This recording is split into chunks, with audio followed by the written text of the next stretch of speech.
You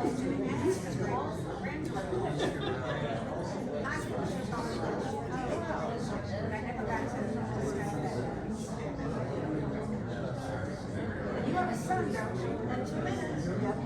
Carl? What a son. You have a son also.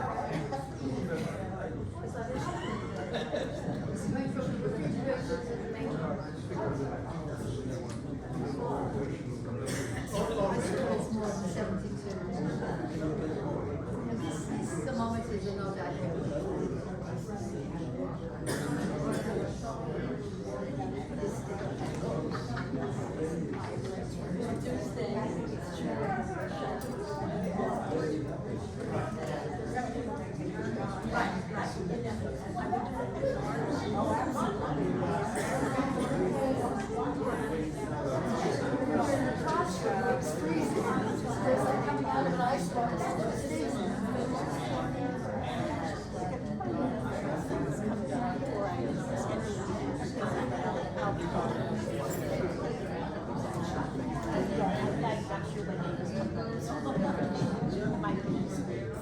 Hi everyone. I'm tempted to say my name is Michelle Remolius, CEO, President of Woodland Pond. Today it's your Tuesday address, but I won't. What do we do if the alarm goes off? What do we do, Carl? Stay put. Stay put. Very good. That takes care of that. Thanks everyone for coming. This is Transitions 3. For those of you who have been here for a while, we've done 2 other transition groups, and they've gone very well, so we're going to do a 3rd. And when I say we, I'm talking about the steering committee of the Mental Health and Wellness Task Force, which includes myself. I'm Rami Sujaffi, and we have Rhea Stein, Tamar Opler. Tamar Opler, Wayne Lavender, Margot Elkin. We also have Pat Howe, but unfortunately she had something else to do today, so she will not be here, but Wayne is going to handle her piece. We're going to each talk for about 3 minutes, and I have my little timer here. Wayne has a little more time because he's going to be talking for Pat also, because we want to leave a lot of time for all of you to participate, to say what you want to say, to question, to scream or yell or whatever you want to do.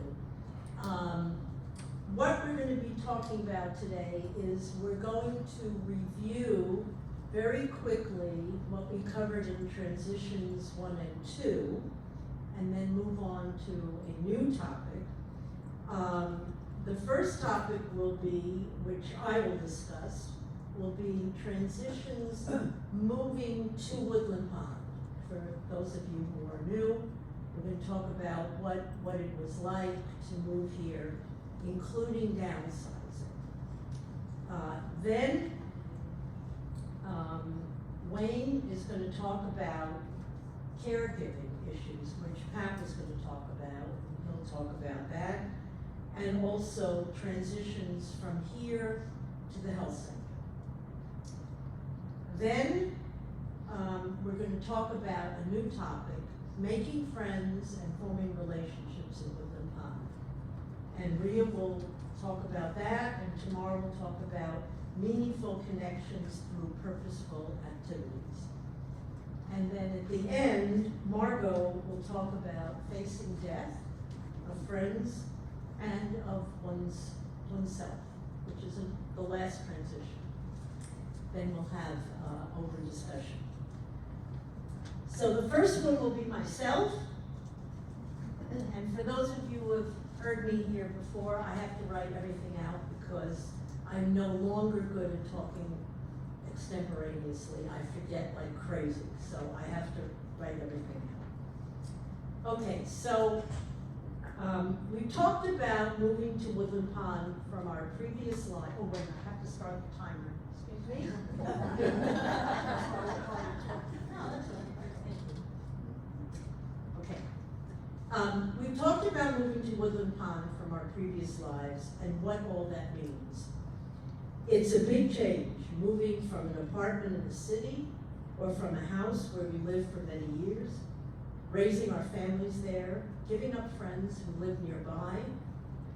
We are then removed from the social circles that we had, colleagues from work, neighborhood friends, people we knew from other settings, from previous volunteer work, etc. Giving up the autonomy of our independent lives. Even though we are in independent living, there are rules here which we did not have in our other lives. Perhaps we enjoyed the anonymity of the big city. Now we're in a fishbowl. On the other hand, perhaps we were lonely where we lived, or lost a partner. And now we have lots of people to meet, to get to know, and perhaps become friends. This can also be daunting, especially reaching out to new people at our ages. One of the biggest challenges is downsizing, something we hear all the time. We all had to do it. I've heard, quote, "It was a Herculean task. I started to downsize 2 years ago when I went on the waiting list. I got a call from marketing and had to sell my home quickly and make rash decisions about what to do with all my stuff." We've heard it all. We have a lifetime of things we inherited from our families, things we amassed over a lifetime. And now, why don't our kids want our stuff? Everybody's shaking their head. Downsizing can be a very emotional adventure. It's not just giving away, selling, or throwing out things. It reminds us of our partners, our families, our lives before Woodland Pond. I remember when I had to clean out my parents' apartment. I took a few things, but I didn't want to clutter up my house. I gave some stuff to other family members. I sold a few things to an auction house, but the bulk went bye-bye in a 1-800-GOT-JUNK truck. It was traumatic watching that truck haul away my parents' life. And downsizing doesn't just happen once we move to Woodland Pond. It can happen over and over again as we move to the health center, or our partner moves, or our partner dies, or we move to a smaller apartment. Sometimes it's a burden to our family or our friends if we move to a higher level of care and cannot make those decisions. I'll say it real fast. Sorry. We have resources here through the Sustainability Committee and Sarah's office to help us find happy homes for some of our things. But we need to take the time to think about the memories and acknowledge the feelings that go along with any kind of move. Okay, our next person will be Wayne, who will have 5-ish minutes.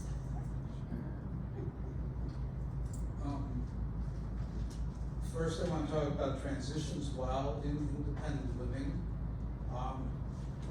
Especially for newcomers, it's a matter of orientation. You have to get oriented to this place, whether you've taken care of your furniture or not. You have to find a feeling of belonging, and that's not something that you can just make happen. For some people, it happens fairly quickly. For some people, it happens over a long period of time. It's just a personal equation. Not only does it take time, but it can take some people to help one make the transition into being a member of a community, as opposed to what one was when was a member of an apartment building, or one had a home in the suburbs and perhaps had less connection. Then here one feels forced upon one, or is glad to have, depending on the personality. So that's the reason we have mentors. Mentors should not just be for a little while, because some people need more time to formulate the questions, to dare ask the questions, to ask for help. Other people, are less shy, and they right away just say, I have these questions, as I try to orient myself here. Staff can be helpful. certain staff in particular. There's always Lisa, there's always Jason, people like that who anybody can relate to once they realize that these are unusually receptive people to help one get oriented and feel a sense of belonging. The dining system is one of the areas where it's hard to get oriented and to feel a sense of belonging because it's confusing, period. I have to contact them 2 weeks, but not more than 2 weeks before I want to be there, and I can't do a 3 or 2, whatever. There's a transition between being alone, whether you're an individual or a couple. All of a sudden you're in a community. It sounds fine, but it's like a neighborhood, but not exactly. I sort of think of the floor I'm on is a little bit of a neighborhood, but that's not enough. Some of us need a village. So the village could be the people in my interest group, or it could be the people who happen to, be interested in pets. Whatever it is, it can serve as a bridge towards belonging or feeling more secure. Quickly going to the issue of caregiving and care receiving. When people come here and they're a couple, they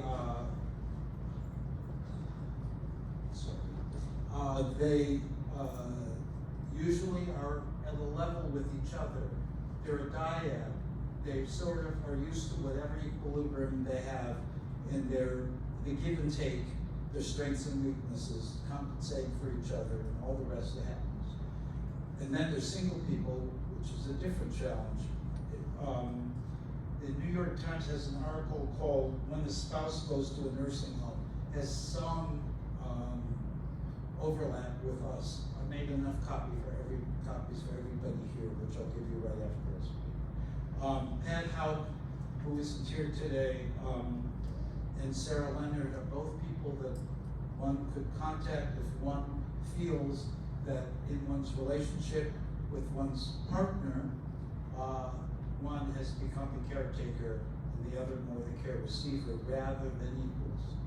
I mean, it's never exactly 50-50, but when somebody has signs of cognitive changes with age, or somebody has physical disabilities that emerge, the two people can't work in sync quite the way they did before, whoever they are, however deep the connection.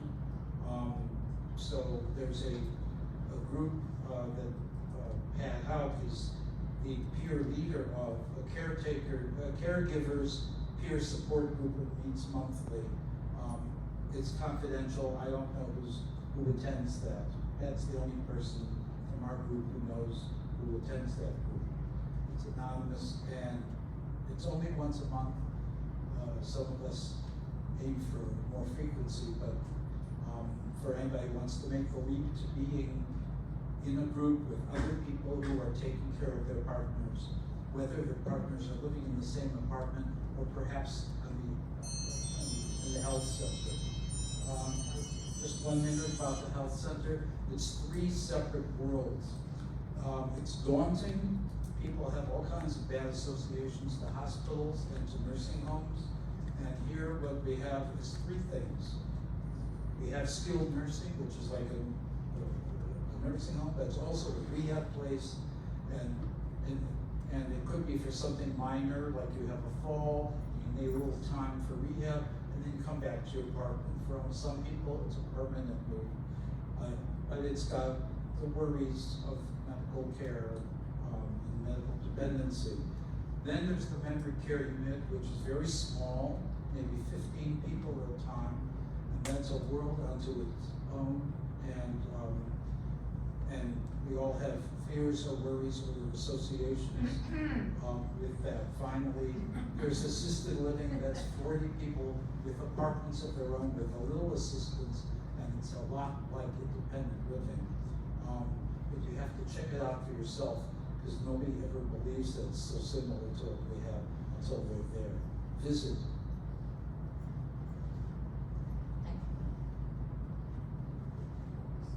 The next will be a new topic, forming relationships and friendships. First, Rhea, and then Tamara. Okay. Well, this is our latest topic because we've become aware as we have worked and talked to people and listened to people that for many people living in Woodland Pond, have come to Woodland Pond, forming new relationships is very daunting. I have heard people say that they're lonely. We're still looking at that as a possible topic to delve into more. We really don't have a good idea of how many people that might apply to. But we are looking and we are working and trying to find those things that will help people to adjust better. I've been in Woodland Pond for 11 years, and a lot of the people I was very close to have gone to their reward. And so it's a constant thing, whether you've been here for a long time or you've been here for a very short time, you are always making new associations, new friends, new contacts. And that is not an easy thing for older people to do. I mean, it's never easy to come into a new community, whether it be a college or whether it be a place like this. It's not easy to meet people and to form meaningful relationships. The New York Times in June had a series of articles that had to do with friendships. And one of the articles that I picked up is to build a friendship. They said it's to break down your walls, that you have to be open to other people. You have to be willing to reach out to other people. It's not always comfortable, maybe in fact uncomfortable for some people. It's very uncomfortable. They consider themselves to be more shy. They don't have a lot of experience in doing this kind of thing and reaching out to people they don't know. And the ways we used to meet people when we were younger, like our elementary school, our high school, our college, even when we were younger, just meeting people at a dance or a wedding. And none of those things are in our lives much anymore. And so we have to find new ways and new means of doing it. And you have to be willing to be vulnerable. You're going to meet a whole lot of different people here. Every person is an individual. Most of the people here, from my perspective, have very interesting lives, and they've done some really amazing things. Most of the people I've met here are, I would say, certainly more highly educated than the average person of our age group. And so they've lived more interesting lives because of that. And so we have to be the one who takes the responsibility to reaching out to others. One of the things that we have found and talked about is that married couples tend to eat with other married couples, with a few exceptions. I'm not looking at naming anybody, but for those of us who are single, it's very difficult to get over that. So we single, widowed, or unmarried women tend to eat with each other, and the couples tend to eat with themselves. And I would ask people that have couples to think about extending your circle. Don't eat always with the same people and make the reservations always with the same people. Think about reaching out to other people, maybe people you don't know. Even though the dining room is confusing, it also can be enriching if we use it effectively. And that's about all I have to say on that. Tomorrow's next. I'm next. When we were choosing topics to present, we had a list of topics and we each chose. And I chose a topic that's really very little. Meaningful connections through purposeful activities. It's a very narrow little thing, but I thought, gee, that could really describe some of us. And the some of us is people who have to work.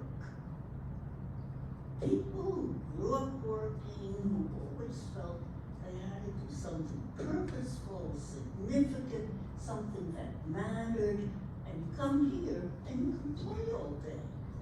And I envy the people who can play all day. They're very happy, they can be very productive, crafts, writing, but they don't have a sense of they have to be doing something useful. So So I thought, gee, I'm gonna pinpoint that piece of it. And my thought of how to get some of that feeling is to join committees. Now, I know people laugh about committees and say, I'll never join a committee again. Committees don't get things done. But committees do focus on different aspects of what the committee is. There's something to think about. At Woodland Pond, committees have affected change. Management has been very open to hearing ideas of committees. And we have many committees, so you can feel some sense of purpose and some interest. The other part of committees is you really do get to know the people on your committee, for better or worse. You get to know them. So the friendships that do get established are in some ways easier because you start with a common area.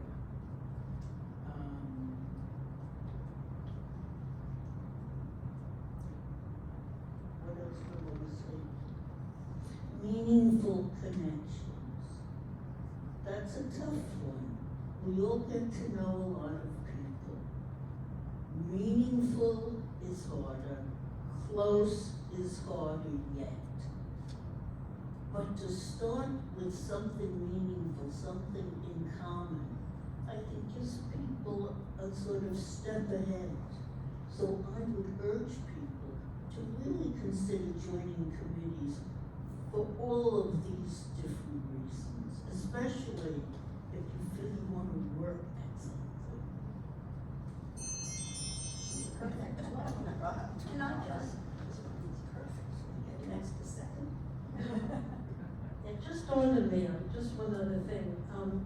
There's also a lot of volunteer opportunities in the area, and that might give some people some purposeful, there's a lot of volunteers out there. Margot's gonna talk about death.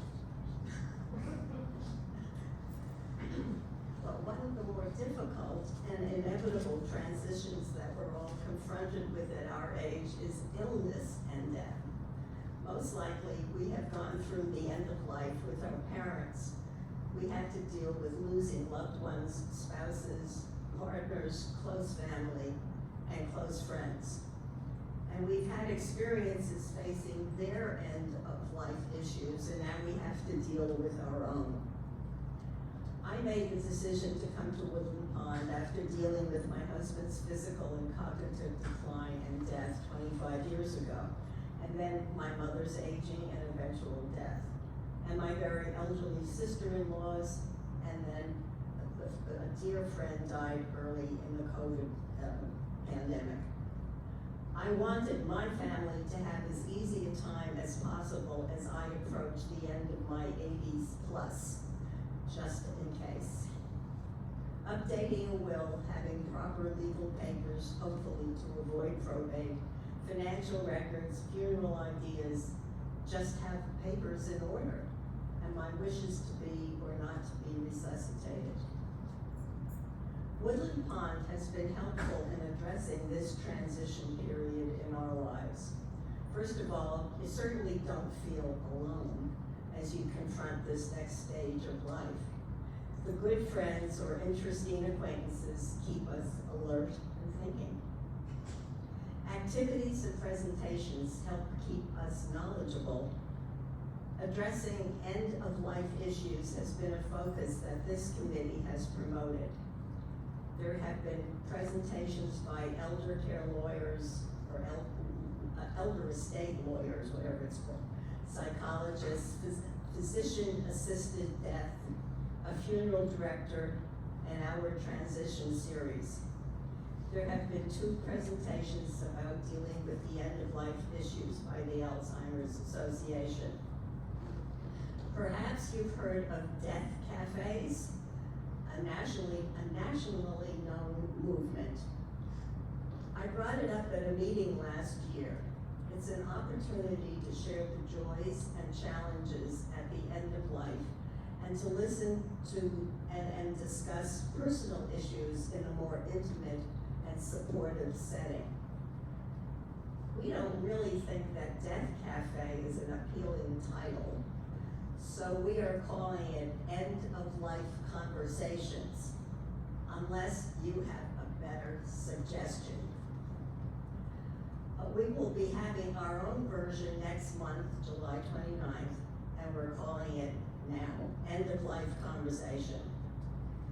And if you have any ideas, we're open to hearing them. Okay. I'd just like to emphasize, we'd love a new name, not Death Cafe, and not a long name. If anybody has something clever to contribute, please, come on. Something funny. Okay, it's your turn now. Who wants to share? Oh my goodness, our last transitions, we couldn't keep people away.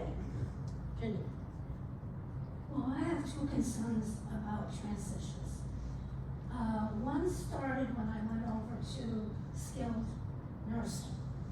Just felt like it was kind of plopped in there. And I was only there 2 weeks. I was very fortunate. The last day I was there, rummaging around, trying to pack up my own things, I found a booklet on how the acceptance of coming in, and I'm not sure the exact name of it, but how to get into skilled nursing comfortably. There was good information in it.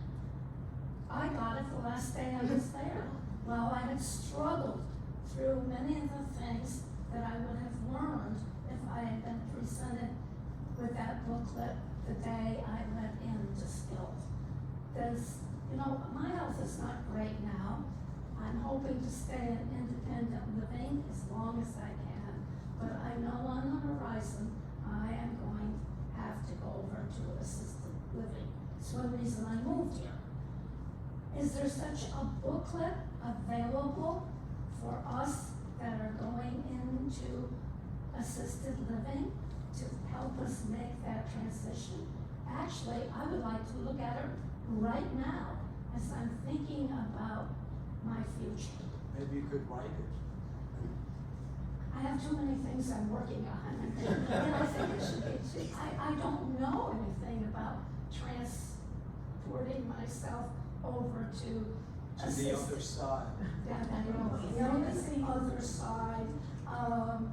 So I think that's a real need, that we need some support on how to prepare for going into assisted living, what to expect when we get there. I've heard all kinds of stories, but I would like to be able to see something concrete. There was and I don't know if it covered assisted living, but a number of years ago, Dick Barry wrote a booklet having to do with transitioning to the health center, period. I don't think that book is maybe generally used anymore. There's a lot of work put into it. But you might ask them at the concierge if they know what you're talking about. That might be a starting off point, and maybe we should take a look at it and see if there's something we can do with it. I'm sure I'm not alone in that concern. I'm sure you're not.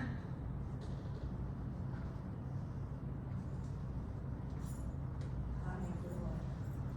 Yesterday, I went to visit a friend in assisted living. I was really impressed. It's hard to hear you, Diane. Is it close? I'm sorry. That's Is that better. Yeah, that's better. Okay, thank you. I went to visit a friend yesterday in assisted living. The gentleman is an artist, and he and I have a lot in common. I didn't know him that well before, I think last month, but we become friends, and I could not believe in one room when he packed into that room and how efficient it was.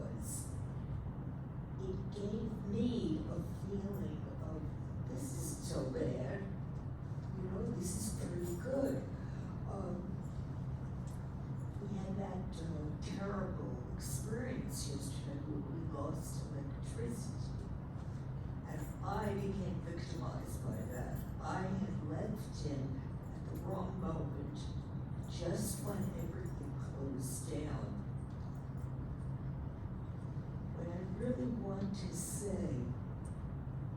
is that there are chances, opportunities for all of us to volunteer to visit people in assisted living and get to see not only how they're cared for, but how satisfied they are. It's quite a remarkable place we're living in. And the volunteering is one of the things. There's a woman named Sue Close who deals with people who want to visit others and people who feel very alone. Thank you. Once we do that, the ones who are still well, I think it will be a big advantage to all of us.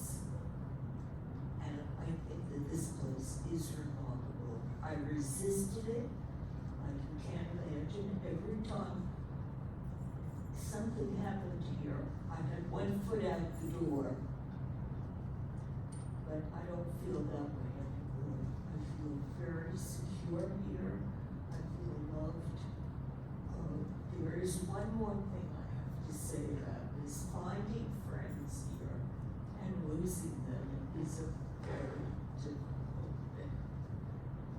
And I get very emotional about that. These are new friends. When our old friends pass away, I don't know if it's worse or it's not worse, because this connection that we make is a love that there's so many people here I love, and I just hope that we will stay as well as we can for as long as we can. Thank you.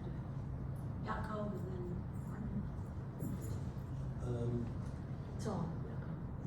Just a question, I mean, you say that you got your manual how to move to the health center at the last day? I found it in the drawer. You know, I was in no shape to Where look for. where did that come from? I have no idea. Well, we'll look into it. But it was found in, One piece of advice, read your operator's manual before you have trouble. Same with your computer. You mentioned something about, people have to get rid of stuff and so on. And I know that because everybody goes through that. I mean, we found a way, I don't know if to deal with that, but to divert the pain. And it was like when we were looking at things, we have this dish that my mother-in-law gave us for that in the event. And I said, well, what do we do with that? Well, and the thing is, are you going to forget your mother-in-law because the dish is not there? If that's the only thing that makes you remember her, I mean, it's a different problem.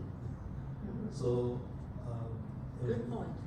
And I think that's kind of gave us a little bit of a sense that the objects is not all there is.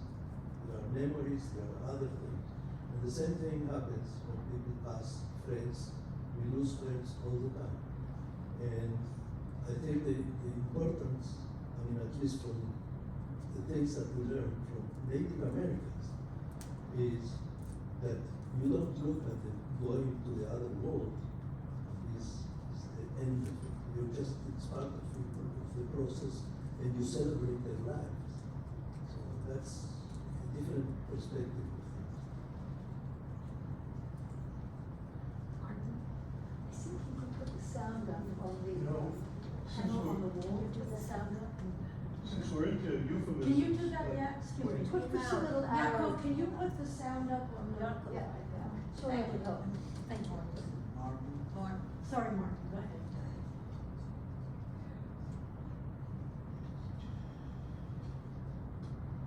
Try that. Since we're into, that's a little loud.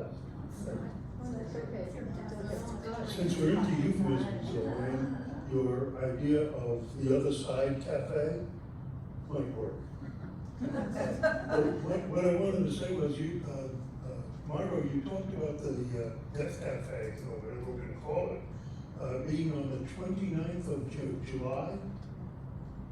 That's vacation time. The 4th of July comes, the end of summer, Labor Day, comes pretty close after that. I think you should look at that date and consider having it after Labor Days instead of before.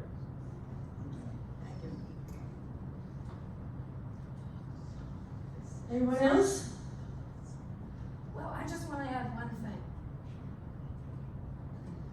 If you haven't already done it, take a tour of the health center.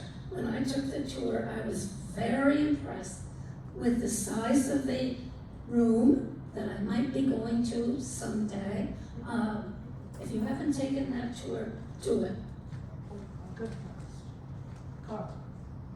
But even more so, if you know anybody who is in either any of the 3 health sections, the more you can visit them, the more you will be prepared. Yes.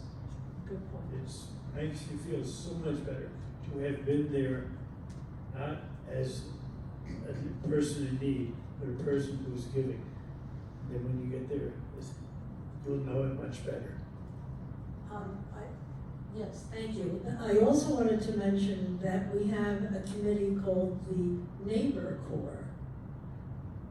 I forgot who's running it. Is it Margaret Nunn? Taylor Rescue is in charge. Taylor. It's called the Neighbor Corps, where people can go and visit and do other things. Did anyone else want to say something before we do seconds? Bill Ortner also is in charge.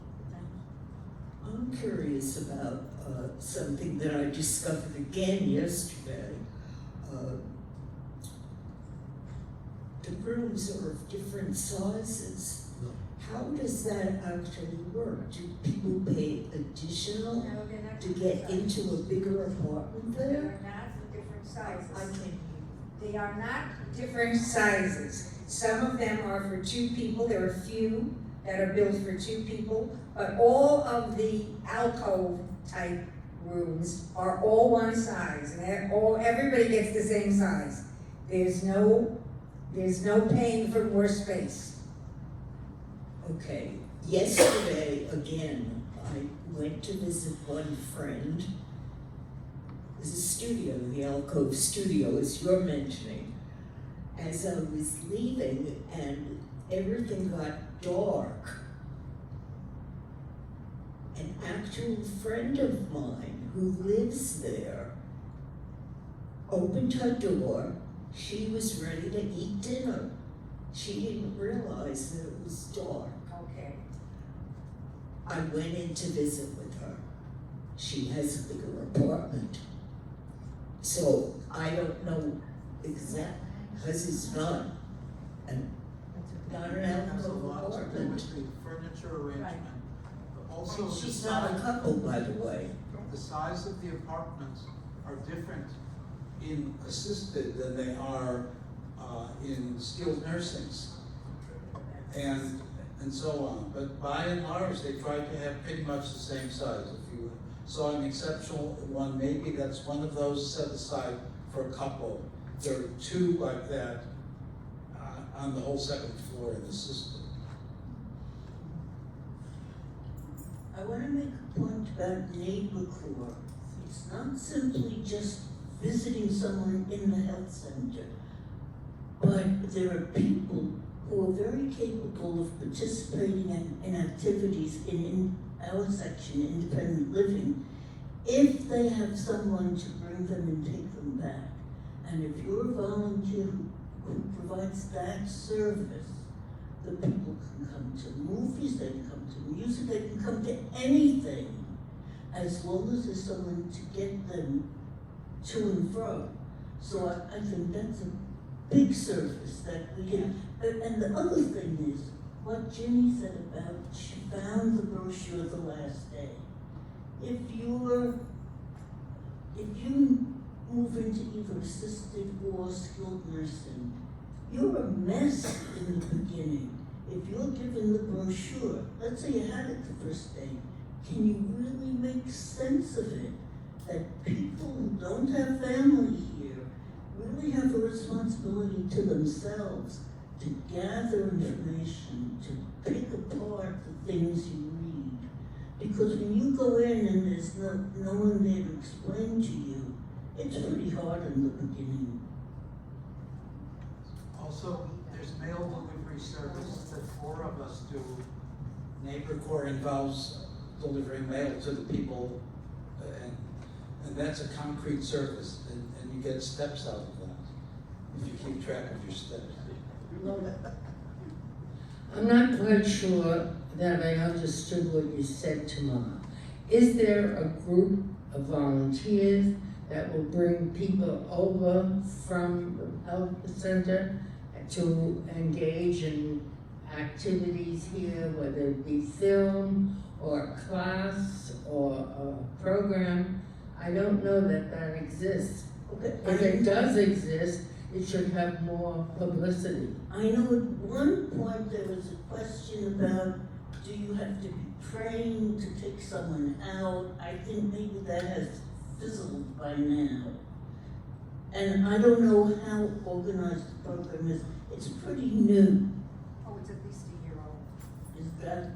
I don't the answer. I just wanted to say this, that my husband now is in the memory.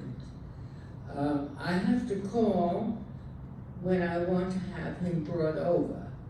And I have to call in advance, early in the day, and apprise them of the fact of what I would need. And someone has to take him over and someone has to take him back. But I didn't know that there was a committee or a group of people that had volunteered to do something like that. I think that's essential because there are a number of things that they can participate here that they don't have access to there. Some people from memory care are brought over to occasional events here in this room by staff. Then there are other people from assisted who come on their own, and there are people from assisted who are brought, I've seen, by volunteers.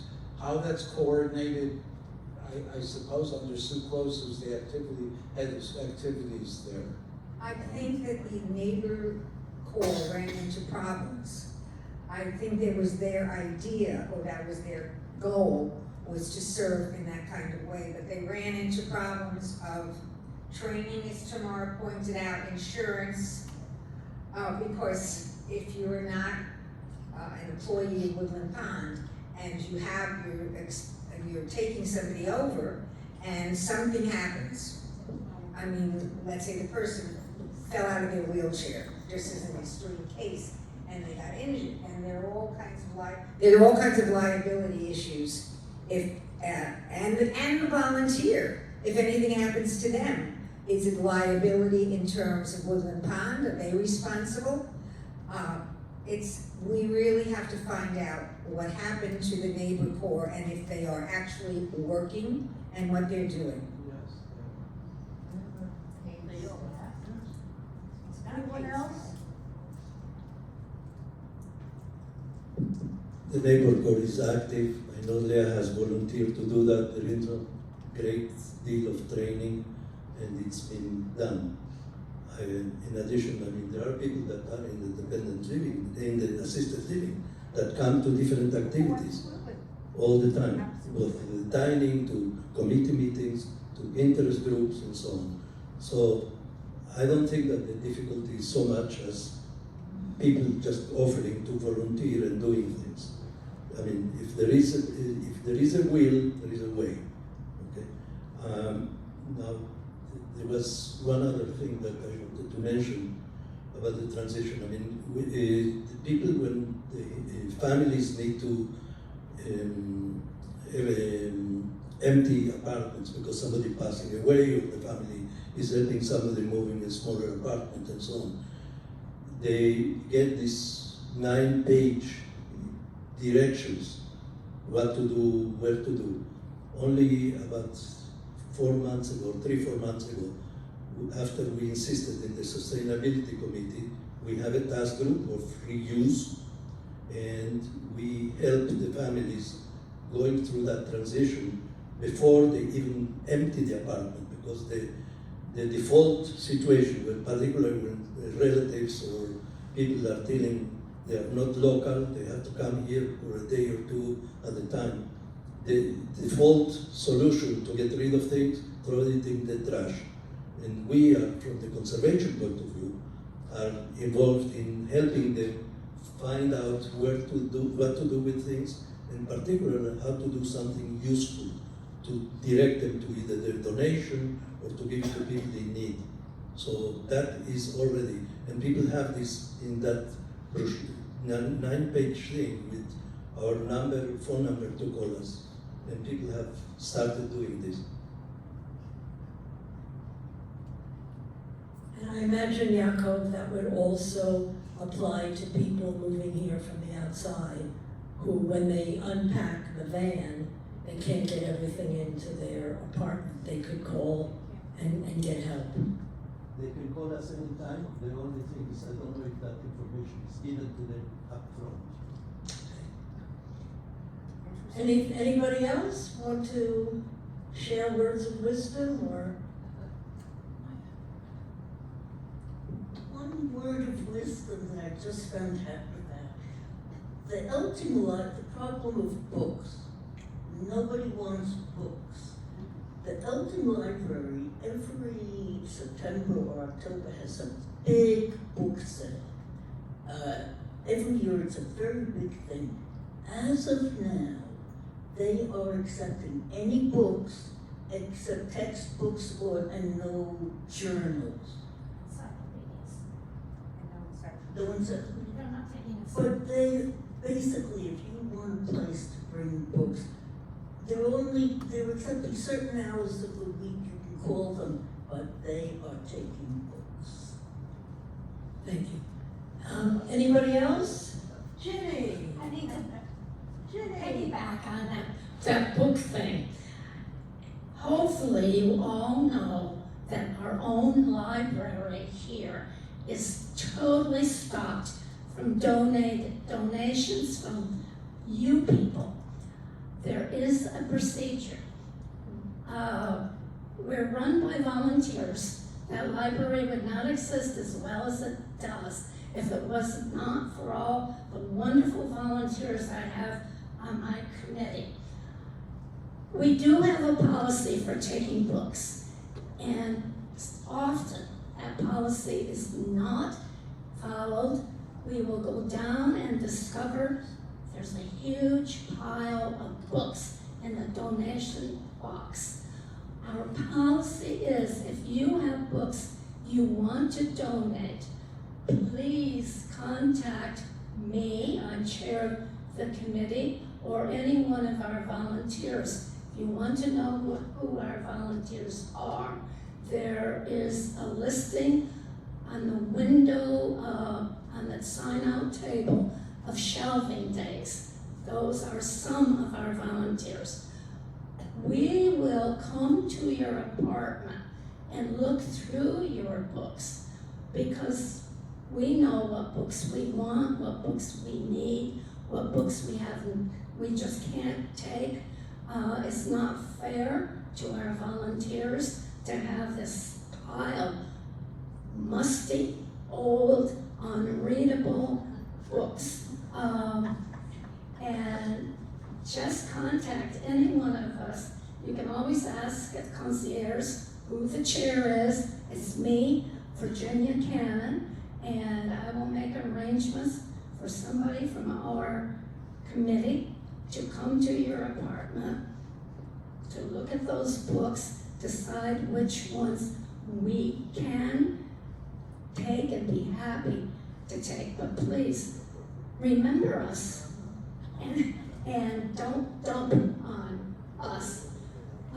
We also try to go to the apartments when people trans over to assisted or skilled or high, and I have asked someone down in the administration to let us know when that happens.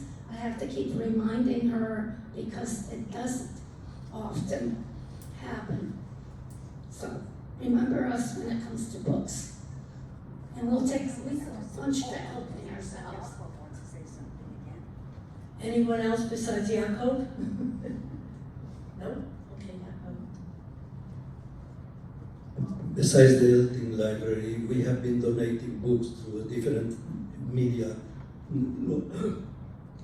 locally, and many of the things that the library here will not accept, we have been able to donate, for instance, to students, even textbooks and things like that. So there is ways of doing it, and we will be happy to do that. Most of them will go, sometimes they will go not to individuals, but to places that just resell them, which is fine. But we are also looking now in donating to prisons and in other places. But we have been basically donating hundreds of books in the last 6 months. I would like to just say something. We, as a committee, meet twice a month. We meet the second Friday of the month and the last Friday of the month. The second Friday of the month is open to anybody who wants to attend.